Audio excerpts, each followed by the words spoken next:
Hello again, I'm Stephen Jerome, and I'm going to continue reading from my third novel, The London Year. We'll continue with, this is part 71. The last line in the previous section was, Tess said it was time to see Paris.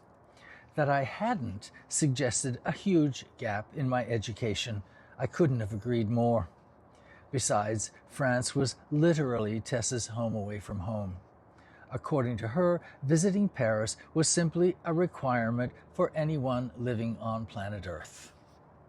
Come the soon as 3-day bank holiday, she was determined to show me the City of Lights. On Thursday after business hours, the Two Hip Salon, which was the competitor to Vidal Sassoon, offered free cuts by their young stylists in training. One took one's chances for the price of a £2 tip, but the cut was always finished by one of the instructors. Tess wanted to change her look entirely and went for a trendy, asymmetrical cut, jawline on one side and mid-ear on the other. Style-wise, it was up to the minute and suited her perfectly. My cutter was a very cute boy, barely 18, who I gave permission to simply do his best. I didn't need a makeover, basically just a trim, albeit a trendy one, so I didn't think much could go wrong. But I quickly suspected that I might have been his very first client, as he kept spiraling around my head trying to get both sides even. In the end, I had a too short haircut with no style at all, and worse, it revealed the decidedly unflattering egg shape of my head. Not even the finalizing stylist could save me. The boat train relay to Paris entailed first an evening train from Victoria Station to Dover, where we'd board the nighttime ferry crossing the English Channel to Calais, then a second train to Paris. Once on the ferry, who did I see strolling the deck but my young stylist in training, obviously taking advantage of the long bank holiday just like we were. We eyed each other, but said nothing. I only hoped he quietly apologized, seeing the damage he'd wrought. It really was the worst haircut of my life. Booking third class on the ferry meant we didn't have a proper cabin. Instead, we slept uneasily on reclining chairs in a large common room filled with budget travelers. When things became a little rocky, we moved outside to a wide, covered deck with more reclining chairs open to the sea air. Fortunately, that was all we needed to settle our queasy stomachs. France revealed itself at dawn as our train sped through the countryside toward Paris. Amsterdam had felt uncannily familiar, but Paris was something else. It was sensual. It was chic. Paris wore its bold beauty with the ease of a sophisticated lady. The Champs-Élysées cradled history down its long, gently sloping arms. Every cafe, every aproned waiter setting out sidewalk tables in the morning light welcomed me.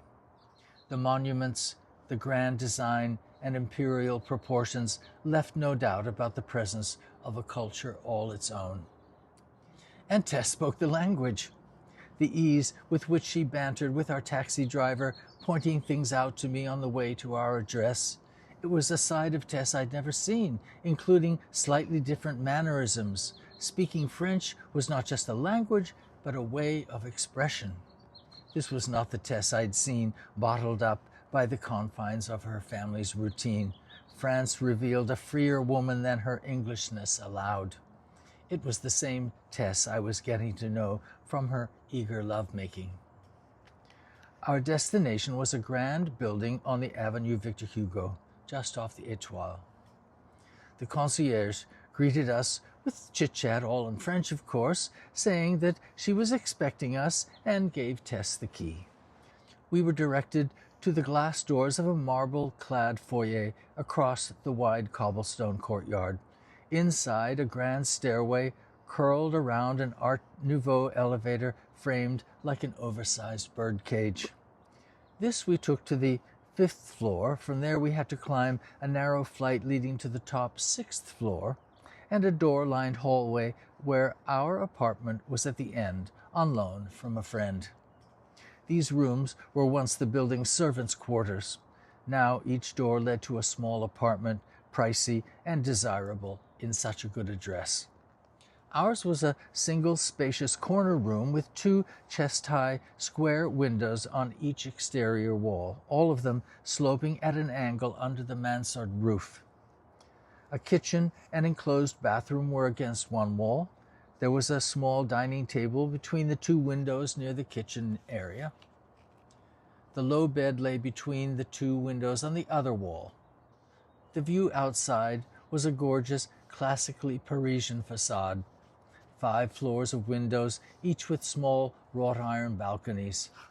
Because of the mansard angle, I could not look straight down the exterior face of our own building, but had to lean my head and shoulders out to see the street. Far below, the building opposite had an arched entrance to what I presumed was its own central courtyard. I was in heaven. Paris was not only igniting my imagination, but my loins as well. Not just the city of lights, but the city of lovers was calling me, and I wanted to be part of that romance as well, right then and there.